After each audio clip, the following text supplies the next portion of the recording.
Well, good morning, everyone. Thank you for being here today. And for those of you who are watching online or will see this at another time, welcome to Grace St. Luke's. We're so glad today to have with us Otis Sanford to reflect on the 3 visits of Martin Luther King to Memphis. For those of you who are watching online, you'll see a lot more information about the life of the parish. But before we begin, let us take a moment to pause in silence and pray. The Lord be with you. Let us pray.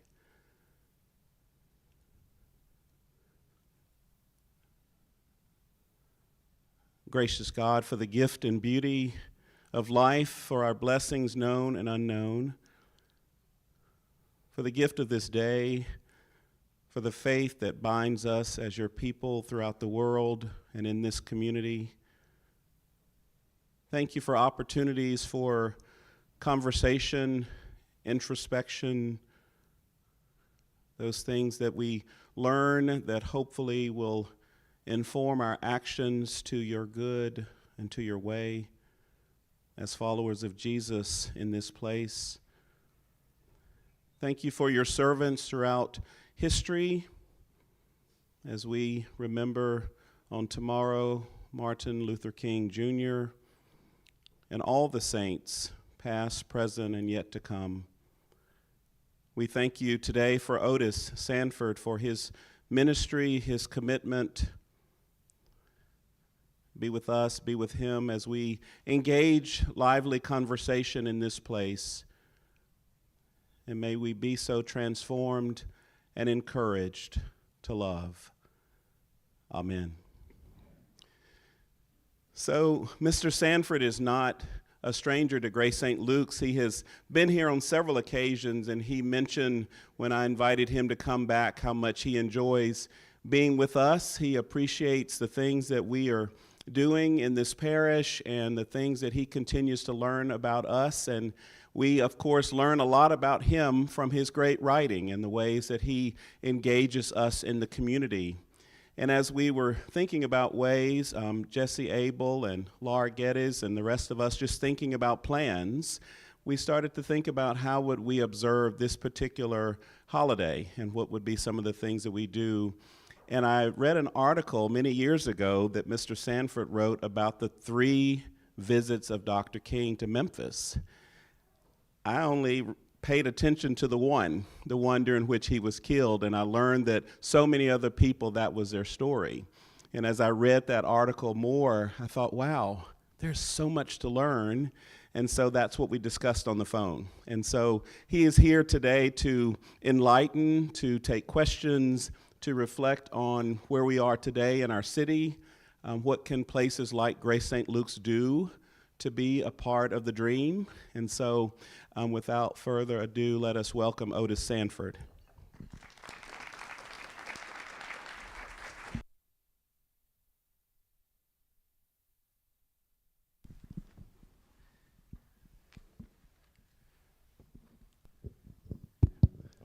So now that you are here with us and you have had some of your career things are shifting, talk a little bit about when we spoke the other day, you were talking about changing the ways you spend your time, and then we'll jump into our conversation. So all right, please. Thank you, Pastor Ollie. And he was right. It is great to be back at Grace St. Luke. I have become attached to this place over the last few years, and I appreciate you for inviting me. Yes, I have decided to slow down just a little. I retired from the University of Memphis back in May of last year after 12 and a half years of teaching and holding the chair of excellence in journalism there. It was kind of bittersweet because I love teaching and I love the students, and we've produced some pretty good ones over the years. And at the same time, I decided to cut back a little bit. You know, I'm getting a little old here now. I've been around a while. So I cut back writing my column for the Daily Memphian to just 2 columns a month. That gives me a little bit room to breathe instead of doing it once a week. And then I also do some television work, but I cut that back to 2 times a week instead of every day. but I still do WKNO once a week on Fridays, and that's enough for me. I got some other things I want to do. My wife is happy about a little bit more relaxed time. We're expecting another grandchild in 2 or 3 months, so I'm ready to slow down. Well, this weekend, of course, throughout the world, but especially here in our city, anytime a city is a place where someone has been killed or martyred, it has a new label on it. So Memphis has, even if I've traveled in different places, people beyond the U.S., when I've said I'm from Memphis, one of the first things they talk about or ask about is Martin Luther King Jr. They want to know more about that and what's it like to live in this city. And so I just thought that is a label that we have. And also, as I think about it, it's an opportunity for us to think about the work that he was committed to and what we can learn from that time. And that's some of what Otis and I discussed. Mm-hmm. And so, mindful of that, tell us about the 3 visits. Paint the picture. Talk a bit about that, and we'll sort of move into more conversation. Okay, I'll be happy to, because you're right when you were saying at the outset that most people remember Dr. King's visit in April of 1968. Or actually, he came in late March of 68, gave a speech, then led that first march that turned violent. And then he vowed to come back after the newspapers, including the one that I worked for a long time. The Commercial Appeal said, criticized him heavily, said pretty much implied that he could no longer lead a peaceful protest or a peaceful movement, and he couldn't let that be the last word. So he came back to prove that he could. That's what most people remember. But there were at least 2 other visits that he made long before that. And I'll talk about the first one, and if you want to ask me a follow-up question to it, you can. Back in 1957, Dr. King came to Memphis at the invitation of 3 fraternities, Alpha Phi Alpha, Kappa Alpha Psi, and Phi Beta Sigma. Michael Hooks is in the room. I don't think Omega Psi Phi was involved in that. If there were, I missed that. But he came at their invitation to talk about the Montgomery bus boycott because it had just ended, and he led that. And he was a young man then. He was 28 years old when he came to Memphis at that time. And so he wanted, the fraternities wanted him to talk about the boycott, talk about the movement, which was gaining steam at that point, and just talk about where do we go from here in terms of especially the move to desegregate, the move for voting rights and all of that. The city was cautiously nervous about that. The mayor at the time was a guy named Edmund Orgel. And 2 weeks before that visit, Edmund Orgel had been put on the spot at a city commission meeting about whether he was in favor of integration in all its forms. And he sort of pivoted away. He didn't really answer the question.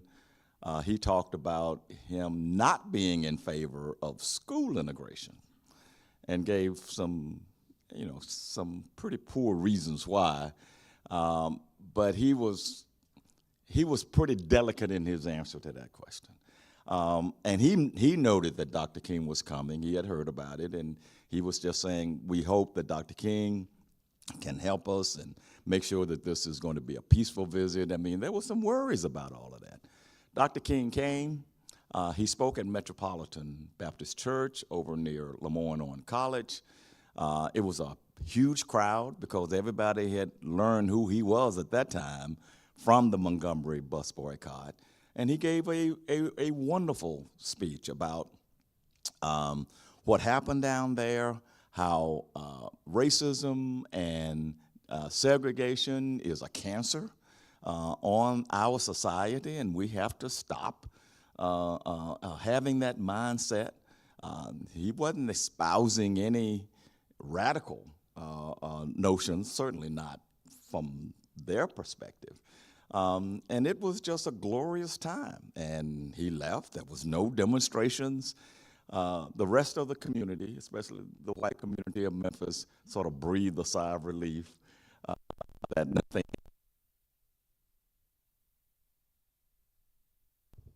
Did I lose my slide? Yeah. That was his first visit. And again, it was in April of 1957, as I recall. Mm-hmm.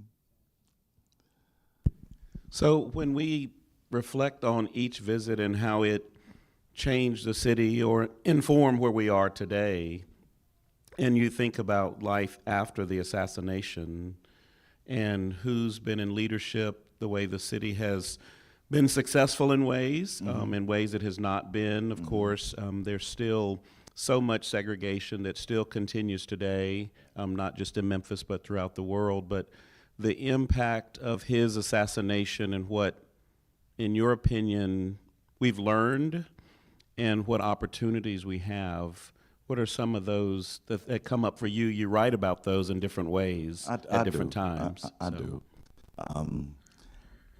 I think his assassination in Memphis, Tennessee, had a huge negative impact on the city. Just go anywhere, and there are two things that people know about Memphis who don't live anywhere around here. It's Elvis and Dr. King. That's it. Two things. It was the Grizzlies until Ja Morant got hurt, but now it's Elvis and Dr. King. I don't think that we have learned what we should have learned. I don't think we learned what we should have learned because immediately after the assassination, half of this community was in fear. The other half was angry. And when you have fear on one side and you have anger on the other side, you're not going to really get anything done. And so we just did not learn enough. I mean, there were groups in town who worked to improve relations in this community. I think the organization MIFA sort of sprang out of all of that. And they've done tremendous work for years. But for the most part, again, after the assassination, you had a out-migration of residents leaving the city. And then we had the turmoil with the school system, with busing that also led to another exodus from the city that left the Memphis city schools in kind of a tough shape. So we just did not learn the lessons of Dr. King's assassination and his visits here by trying to work together as much as we possibly could to improve conditions for everybody. That's what we failed to learn. But let me get back then to that second visit. After that visit, after the invitation from the fraternities, in 1959, 2 years later, a group of African American men decided to run for elected office that year. They called themselves the Volunteer Ticket. It consisted of Russell Sugarman, running for city commission, Ben Hooks, who was running for juvenile court judge. There were two candidates, and I can't remember their names, but I did write them down here. Roy Love and Henry Bunton, they ran for the school board, city school board. And a guy named Elihu Standback was running for city tax assessor. They ran as a African-American ticket to try to become the first black elected officials in the city. Had never elected anybody, any black person before. Russell Sugarman had the greatest chance to win because in 1959, there were no, just like it is now, there were no runoffs in city elections. And the position that Russell Sugarman was running for, there were 5 white candidates running. So he had a great chance to win. And Russell Sugarman had gone to college with Dr. King at Morehouse. Dr. King was a sophomore at Morehouse. Russell Sugarman was a freshman. They met each other there and became friends. So these years later, they remained friends. And he and Ben Hooks convinced Dr. King to come to Memphis to lead a rally in support of the volunteer ticket. And he willingly did so because, again, his friendships, and he liked Memphis from what I could understand. He really liked Memphis, believe it or not. The place that he was assassinated, he liked the city. He certainly had friends here, not just those two, but of course Reverend Lawson later on. So he came. Henry Loeb, who was going to be elected mayor that year, he really didn't have much opposition. It was his seat on the city commission that Russell Sugarman was vying for.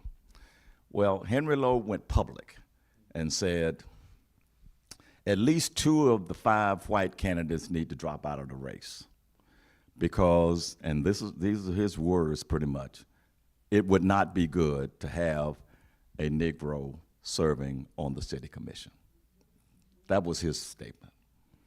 And he was very public about it. And he urged at least 2 of the candidates to get out.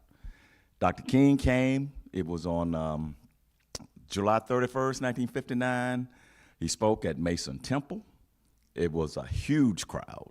People were really excited about this election and the possibility of electing the first black person to any city office. And so he had a huge crowd. It was covered by both the Commercial Appeal and the Press Scimitar, and people were getting a little worried about it, especially after Henry Loeb sort of stoked the fears that, yeah, a black person could get elected to my former seat, and that would not be good. Finally, he gave a great speech that night as well and talked about the need for voting rights and the need to continue to register African Americans to vote throughout the South. They were on a campaign to do that at that time. So that election played right into what Dr. King was working on at that time. After his visit, the fervor was really strong to elect, especially Russell Sugarman, because he had the best chance, let's be honest about it. The pressure on the other white candidates was so great that at least one of them did drop out. And on election day, Russell Sugarman came in second. He lost to a guy named William Ferris. And William Ferris went on to be a very powerful leader in the Democratic Party here in town. But he lost that election. It was a fairly close second. I don't remember the exact numbers. I have them in my book, but it was a disappointing loss, but it was also a hopeful result because African Americans in Memphis said, this is just the beginning. We thank Dr. King for what he did, coming here to impress upon the electorate the need to continue to fight hard to gain some voting strength, and then also to put a more diverse group of people in leadership. That was the overall emphasis of Dr. King's second visit. So mindful of that and thinking about voting, and we, of course, always tie in voting as an aspect of justice and an aspect of something that as citizens we're all called to do and to encourage is to vote. And how often do we hear, if you're concerned, vote. Right. Just vote. Regardless of who your candidate is, participate. And when you reflect now on where we are, we know that we have unusually high sort of stats around low voting. And That's a good way of putting it, yes. yeah. And so when you reflect on that part of justice as it relates to voting, things that we can do in our city to get closer to the dream, and you think about communities of faith, including Grace St. Luke's, what encouragement do you give us? What things should we be doing? What, in your opinion, you write about the things you care about. I do. And you speak openly about those, but we are selfishly glad to have you here. Yeah. So if you will just reflect for a moment Sure. on what opportunities our own commitment as a parish to outreach and to justice is strong, and we continue to go deeper. But what does that look like based on where we are now? You know, I really hate to say this, Pastor Ollie, but at this moment, I am not very optimistic about the way we vote. I'm just not. It has become, voting itself has become so politicized in a divisive way. And there are a lot of factors to that. But I am very pessimistic about that. And I wish I were not, but I am. When you look at voting over the years, it has gone, and I'm just talking about local elections. We still vote fairly well in terms of the numbers in national presidential elections. We can get well above 50%. That's still low in my mind. But we get over 50%, and we get close to 60% when we're voting for president. But when we're voting for a mayor, when we're voting for county commissioners and school board and all of that, we have just become so apathetic to it. And those are the people that impact your life even more. The last time we had a heavy turnout for a city mayor's election was 1991, when Willie Harrington was elected in a very, that showed you just how important every vote was, because Willie Harrington defeated incumbent Dick Hackett by 172 votes out of hundreds of thousands that were cast. The turnout for that election was well over 60%. That's the last time we've ever been even close to that number for a local election. In more recent years, we've been as low as 14% for a mayor's race. This past election, in October of 2023, it was somewhere around 23% turnout. That's awful, especially when you look at going back to Dr. King, going back to his untiring effort to increase voter turnout, and the resistance that people in certain communities had against people registering to vote. I'll use my mother as an example. My mother, love her to this day, she lived to be 101 years old. She first registered to vote when she was 54 years old. And she was one of the first African Americans in our county. We grew up in Mississippi, in Panola County. And she was one of the first African Americans, if not the first, in that group that went to vote. This was shortly after the Voting Rights Act was passed. And they still were requiring you in Mississippi to take some tests, like she had to interpret a passage from the state constitution in order to vote. Well, you all didn't know my mother. My mother had gone to college, believe it or not, somebody born in 1910. She had gone to college for a couple of years, got a teaching degree, and had taught for a few years. She told me many years later that I knew more about the Constitution than the guy who was asking me to interpret. and she did. And so she had no problem registering to vote. My point is that throughout all of that hassle and all of that, they used to have, tell me the number of jelly beans in a jar, and if you can't get it right, you can't vote, you can't register. Those are the kind of tactics that were going on at that time. But to come from where we were then, and the 1964 election, that would have been when Lyndon Johnson defeated Barry Goldwater. It was the first year that my mother could vote. The turnout here in Memphis was well over 70% turnout. I mean, we had unbelievable turnouts back then. Of course, the numbers that were registered were not as high, but it's impressive anytime you have a 70 to 80% turnout. We just don't get to that anymore. So your question is, what can places like Grace St. Luke and where I go, Greater Middle Baptist and other civic organizations, we just have to continue to beat the drum that voting is a sacred right, that it is important. I don't care who you vote for, just go vote.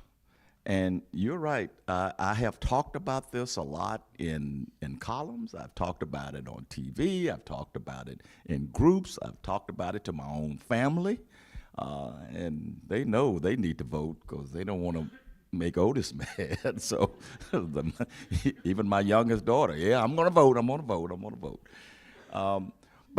But in doing that, we have to especially get young people to care more about voting, because that's where the drop-off really is in young people voting. We just have to do a better job of explaining why it's important to you to exercise this right, because we didn't always have it.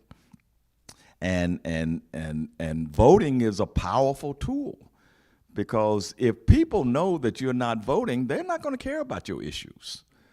They're going to cater only to those who are in their base, whoever it is. Doesn't matter whether it's Republican or Democrat. If they know that the turnout is going to be low, they don't have to worry about your issue. They just go to the people that they know that they're going to get out enough to get them back into office or get them into office. So we need to be more active in voter registration efforts.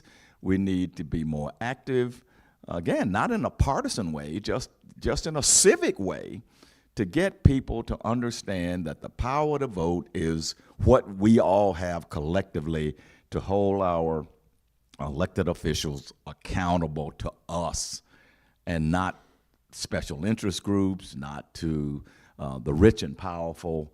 We have to let them know that we are watching them, and we voted you into office, we can vote you out of office, and we can do that in numbers. And so we have to stress that. Thank you for that. So my last question before we open it up for Q&A time. So February the 11th, everyone mark your calendar.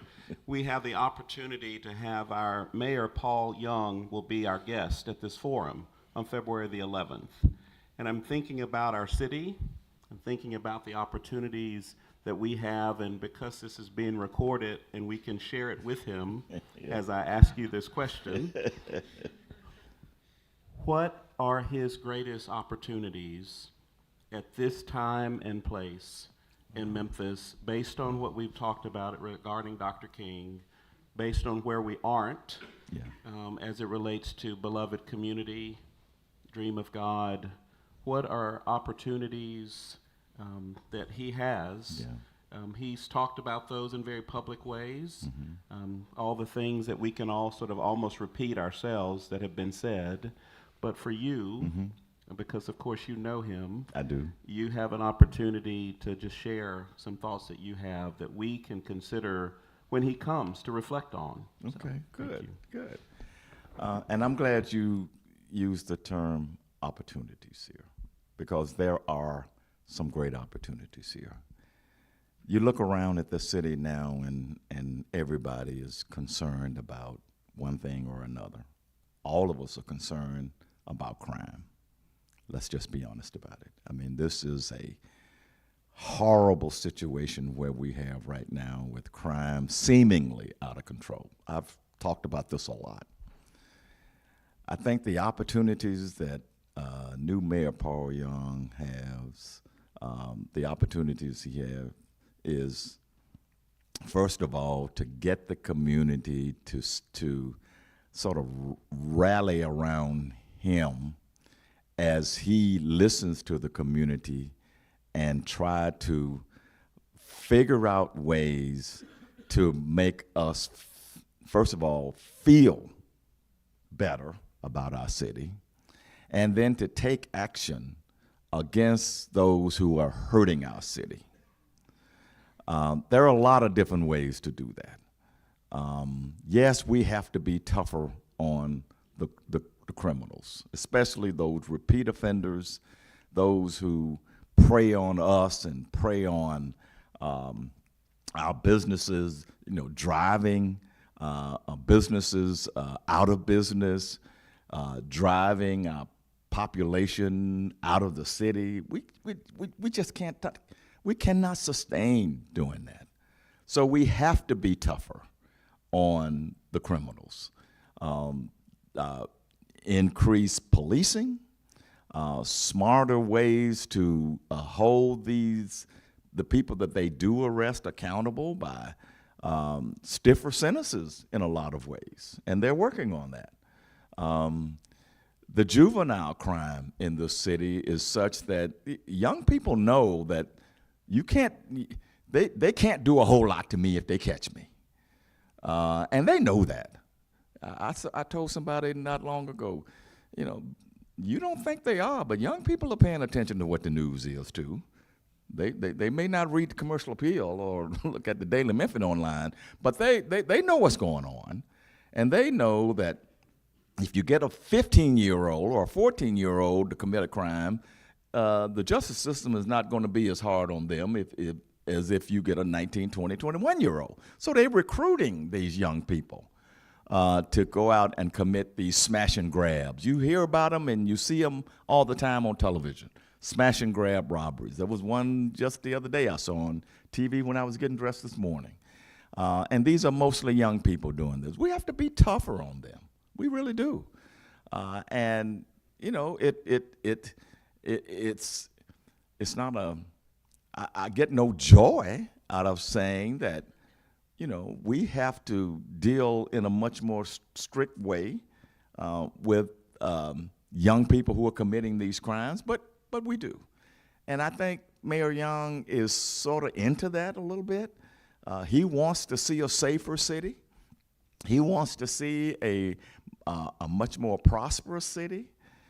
We need to do something about the poverty that is just sort of really wrecking this community in a lot of different ways.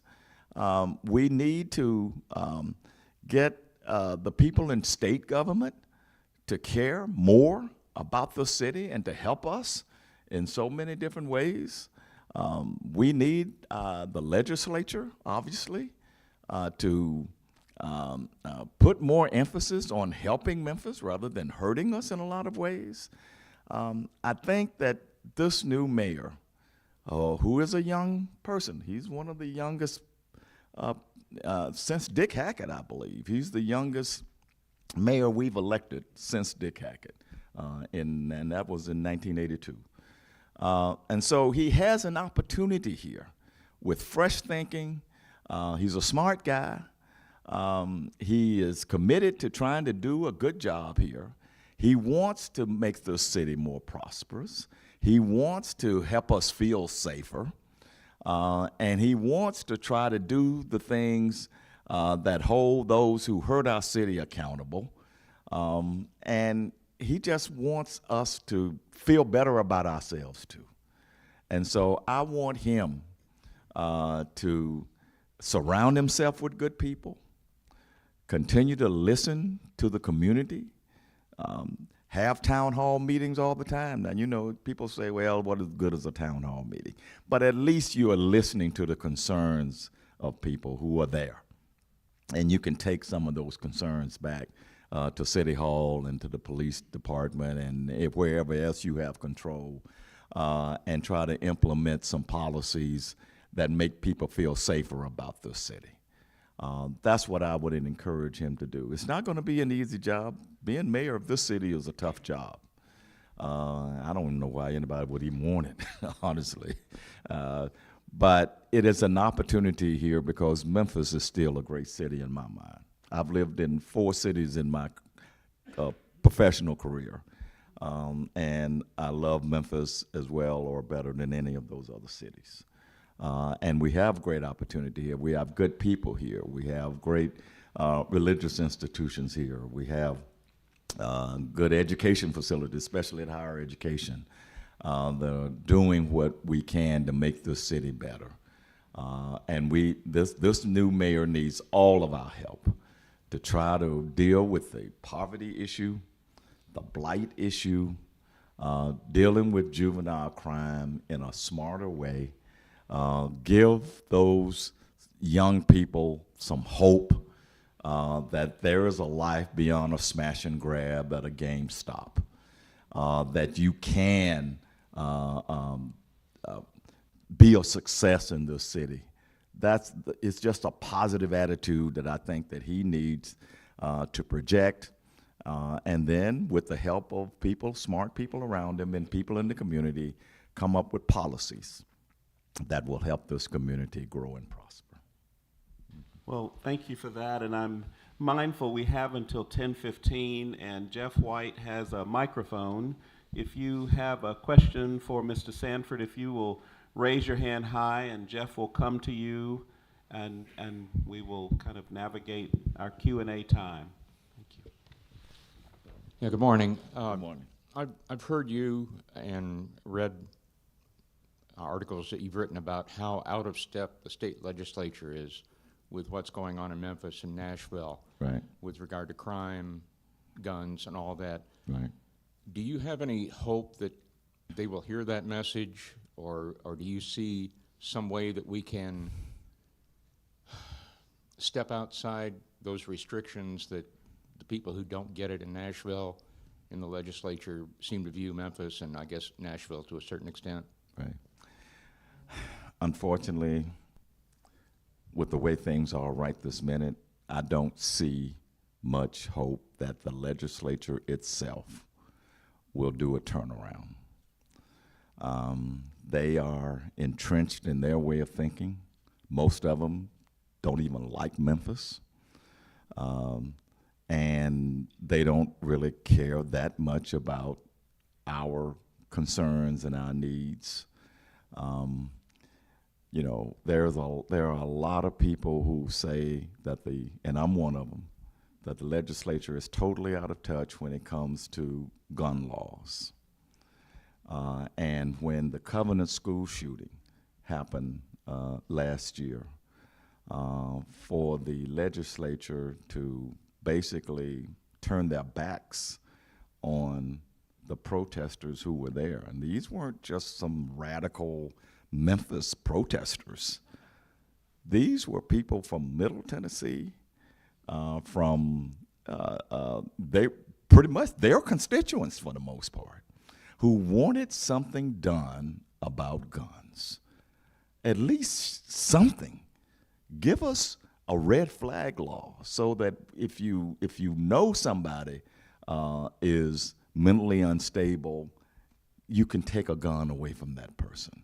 At least give us that. Give us expanded background checks so we can do a better job.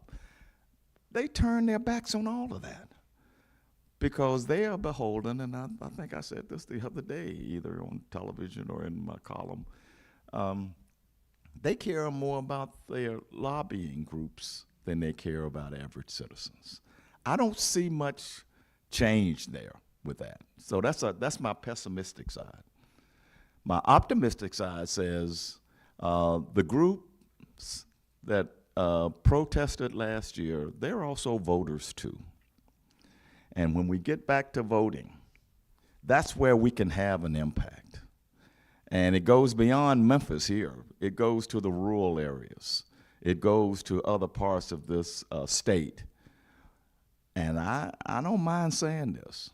We need, as a state, to vote some of those legislators out of office and bring in more moderate voices. I don't care if you're a Republican or not. I'm not talking about party. I'm talking about mindset. We need to have more moderate voices in the legislature that will pay attention to the broader electorate. Polls show one of the latest volunteer polls out of one of the latest volunteer polls done by Vanderbilt University says a huge majority of Tennesseans want something done about guns, and they also want something. They don't want as stringent of laws that we have even around abortion. But this legislature is not listening to any of that. So I don't have much hope with this group, but I do have a belief that voting is powerful. And if some of these candidates and some of these elected officials can get voted out of office with even more moderate people from their own party, we may begin to have some kind of a turnaround here that you will listen to us. And when I say us, I'm talking about the broader electorate in Tennessee to do something about the proliferation of guns in our community. So we have time for one, maybe two more questions. I have one in the back.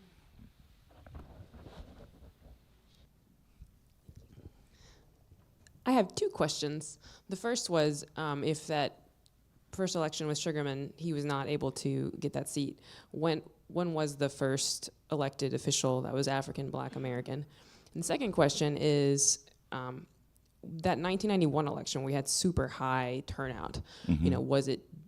Was it campaign funds? Was it just amount of being able to reach out to people? What got people out onto the street that worked then? Those are two really good questions. My recollection is that the first African Americans who got elected to local office actually got elected to either a state representative seat. Matter of fact, Russell Sugarman was elected to a state legislature, as I recall. And there were others who got elected in the 60s to the state representative seats. We also had candidates elected to the county. It was back then called the Shelby County Court. They were called squires back then. This was before it changed to commission form of government. And right off the top of my head, I don't remember those names. Obviously, in terms of the mayor and the city council, for example, the first African Americans who were elected to the city council, that happened in 1967 when Fred Davis and J.O. Patterson Jr. And a third one that escapes, Michael Hooks probably knows who they are. They got elected in it was James Netters. That were elected to the city council in 67. And then, of course, in 1968, right after they got elected and sworn in, is when we had the sanitation strike, and then Dr. King came to Memphis. And, of course, the very first African-American who was elected was Dr. Harrington in 1991. Now, we had an acting, J.O. Patterson Jr. was an acting mayor in 1982 when Wife Chandler resigned to take a judgeship, but he only stayed there like 20 days. He ran for the seat later on in 82, but he was defeated by Dick Hackett. What happened in 1991 was that was the first time where the population of Memphis became majority African American. The 1990 census showed that. And so there was increased fervor to finally elect an African American to be mayor. They've been trying for years. A.W. Willis ran for mayor back in 1967. Of course, he did not win. But that was the first time. And it became such an organized effort because they saw for the first time that the numbers were on their side when I'm talking about African Americans in Memphis. And so they had what was called the People's Convention in 1991. They held it at the Mid-South Coliseum to try to come up with a consensus candidate for mayor. and that candidate became Dr. Harrington. Dr. Harrington had become the superintendent back in 1978. I was a young reporter back then and covered some of that. And so he was considered to be the most viable candidate. And when Harold Ford, who was elected to Congress in 1974, when he finally got on board with Dr. Harrington's candidacy, he was kind of waffling there at first and was saying he was going to have another summit and pick his own candidate, but that didn't work out very well. And he finally got on board to supporting Dr. Harrington, so he put his machine, and I don't say that in a negative way, he had a great organization, and he put that behind Dr. Harrington, and that was just this fervor to elect Dr. Harrington, and it worked. Again, it was close, 172 votes out of more than 300,000 cast. It was a close election, but it was a winning election for Dr. Harrington, and he went on to become the longest-serving mayor in Memphis history. He served for 17 and a half years in that office. Well, friends, our time has ended, but Mr. Sanford has said that he could stay around for a few more minutes after 10:15 if any of you would like to come to the front. But of course, the service starts at 10:30, so just being mindful of that. Yeah. But please join me in giving an applause of welcome and thank you.